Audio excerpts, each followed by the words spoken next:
everyone. Today I'm doing a video due to the fact that we have a few disasters going on in California specifically. We have a lot of fires down south and on the north side of California. I was asked to do a video based on survival stuff or based on catastrophes, situations where you have to evacuate your home. And that is going on right now. I'm going to give you a little background of what has happened and transpired in the past 30 years. I'm not going to give you every single scenario because there's been a lot of situations. For example, in October 2017, we had Hurricane Maria in Puerto Rico where 2,500 lives were lost because people were not prepared. December 2018, LA fires just last year, also known as the Thomas Fires, 273 acres burned, and due to that, a lot of people had to evacuate. Everybody remembers October 1989, we had an earthquake here in Northern California. If I remember correctly, it was a 7.4 earthquake. In September 2010, the San Mateo explosion with the PG&E pipes occurred, and there were people that were evacuated. So because of that, there was a lot of looting. Also in New Orleans, when they had the levee break, there was a lot of looting. That's why I'm going to also include of not only what you're supposed to have in your backpack of food, water, the essentials such as flashlight, first aid, but you also need a little bit of protection not only for yourself but for your family. So here I'm just going to show the basics of what you should have in your backpack when you do leave. If you have a backpack, depending on how big your family is, it is advised to each family member, unless they're an infant or a small child, to have their own backpack. For example, I have this backpack here. It is a hiking backpack, however, I like it because it's big and you're actually able to fit a lot of things in here. It could be a hiking backpack, or it can be a military backpack, or a backpack big enough to where you can fit essentials. Let me start with the first aid kit. First aid kit doesn't have to be nothing huge. I have three different types of first aid kits: advanced first aid, or just even as simple as this. Just a basic first aid kit could help you out a lot. I also have, this is just extra, I have a tube tent. You can actually set up a tent with this. It's called an A-frame tent as well. You know, ponchos are good. Ponchos can be used for multiple things. Matches, you could usually use a flint to start fires. Here's an emergency blanket. It's also known as the space blanket.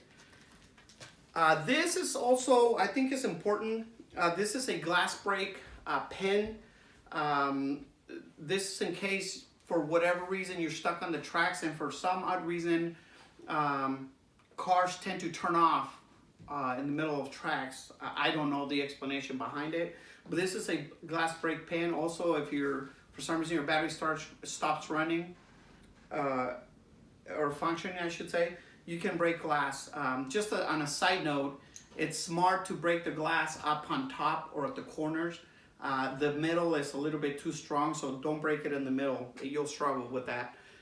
Also, flashlights are very essential. Have flashlights with you. Make sure they're charged if they're rechargeable. These are glow sticks. Glow sticks are also very useful. These are emergency waters. These are purified emergency waters. They have a 5-year life shelf. Essential, very essential. A life straw. I also have meals that you can buy pretty much anywhere nowadays, online, Amazon, and I'm not promoting Amazon by any means. You can go to Sports 5, you can go to practically any store that you can go, even Walmart, and I am not promoting Walmart, and get these meals. Also, I have MREs, which are also known as meals ready to eat. These are more like military style they have a lot of protein and calories here. So I'm going to move on to the reason why I suggested protection earlier. Like, for example, the explosion that occurred in San Mateo, where the PG&E pipeline exploded. There was a lot of looting. Unfortunately, there was a lot of looting, and homes were being damaged and broken into, cars. Right now, with what's going on in California with all the fires, we don't know what's going to happen. So regardless of what anybody says, you have to keep your family safe. What is the point of having all these essentials, preparing when you're not safe?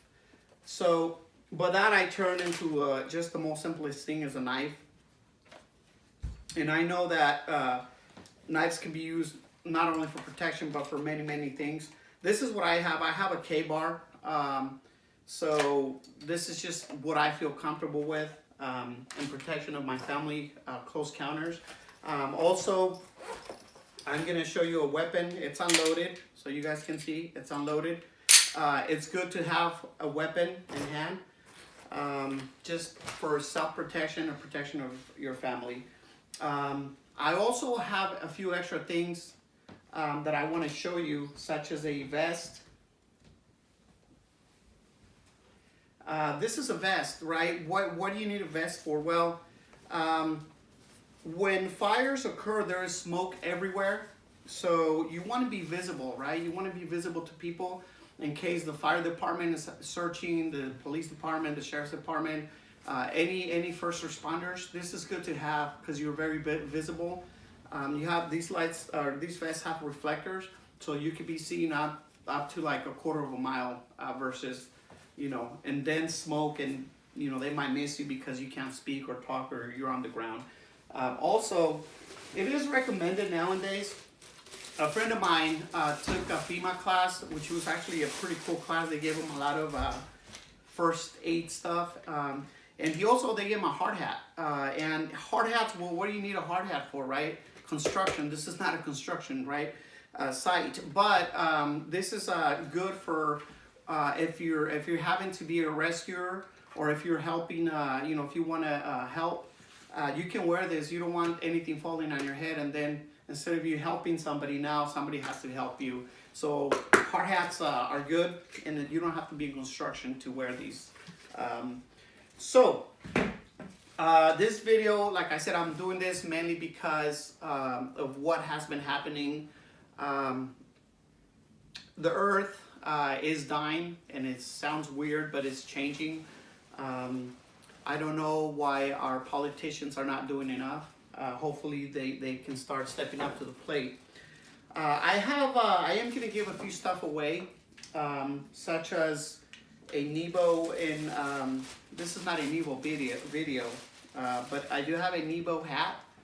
I have 2 flashlights. This one's a glass break flashlight. So this is just as good as the pen, the glass break pen. This is the edge light. I have a video on that if you want to do research on that.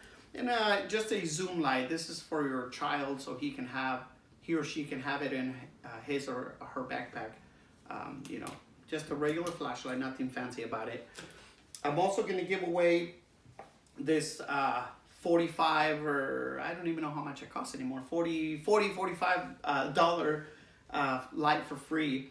I have 2 questions. The first one is, what is the most essential stuff?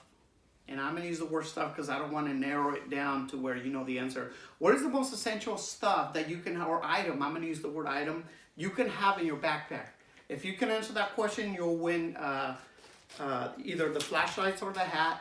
And the second question is, at what point do you boil water to where it's safe to drink? What degrees do you boil water for it to become safe and drinkable? Let me know, put it in the comments, and if you get the right answer, you'll definitely have one of these prizes. I hope that this helps somebody save a life. This is no joking matter.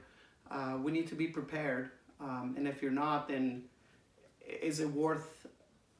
All of this stuff is probably $80, $100, you know, and this could save your life or your family's life. Thank you for joining us, and subscribe and like.